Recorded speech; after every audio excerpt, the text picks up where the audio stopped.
শিশু সুহেল, বয়স আর কতই বা হবে, আনুমানিক 10 বছর। ডান চোখে জমেছে রক্তের কালো দাগ, ভেঙেছে একটি পা। হাসপাতালের বেডে কাতরাচ্ছেন শিশুটি, পাশে নেই কেউ। এখনো চোখে মুখে লেগে আছে আতঙ্কের ছাপ। আমার বড় ভাই যেটা রিয়াজ, এটাতে আমার মা আমার মায়ের বিয়ে করছে, ওইখানে থাকে। আর যেটা মা যারো ওটাও বিয়ে করছে।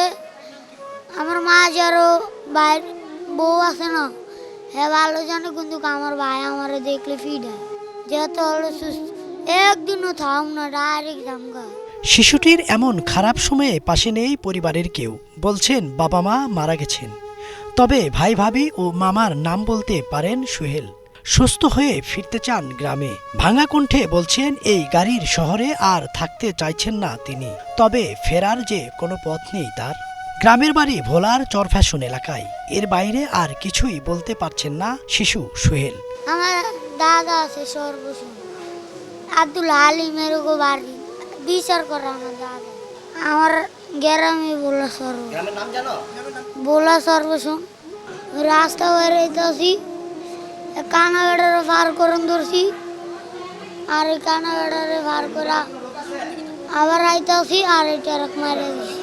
শিশুটির ভাষ্যমতে এক অন্ধ ব্যক্তিকে রাস্তা পার করে দিয়ে আবার রাস্তা পার হওয়ার সময় আসাদ গেট এলাকায় গত 3 দিন আগে রাত 1টার সময় ট্রাকের ধাক্কায় আহত হয়ে পড়ে থাকেন শিশুটি।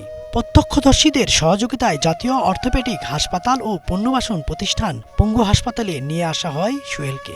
এখানে দেখাশোনা ও খাওয়ানোর কেউ নেই ছেলেটির, যা করছেন পাশের বেডে থাকা রোগীর স্বজনরাই। মানে উনিরে খাবার এনে দিছিলাম, কি বলছি রাবু জিজ্ঞাসি রাবু আম্মু আসেনি, কয় না আমার কেউ কেউ নাই।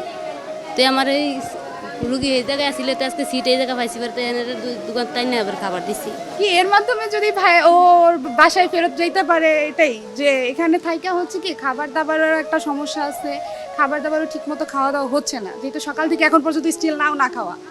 আর এখানকার খাবারের পরিবেশটাও এত ভালো না যে একটা রুগীর জন্য পারফেক্ট। আপনাদের মাধ্যমে আমরা চাই যে ও একটা কিছু ভালো একটা পাক, সে গার্জেন পাক বা একটা চিকিৎসা পাক, সে একটা ভালো জিনিস হয়ে যাক, ভালো কিছু।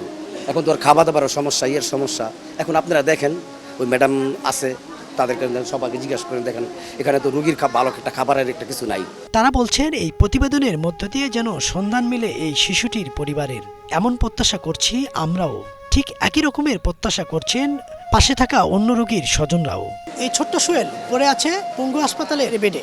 আনুমানিক 3 থেকে 4 দিন যাবৎ এই বেডেই তিনি আছেন, তবে তার কোনো অভিভাবক নেই। তার মুখে শোনা গেল আসাদ গেটে রাত 1টার সময় সে সড়ক দুর্ঘটনার শিকার হন।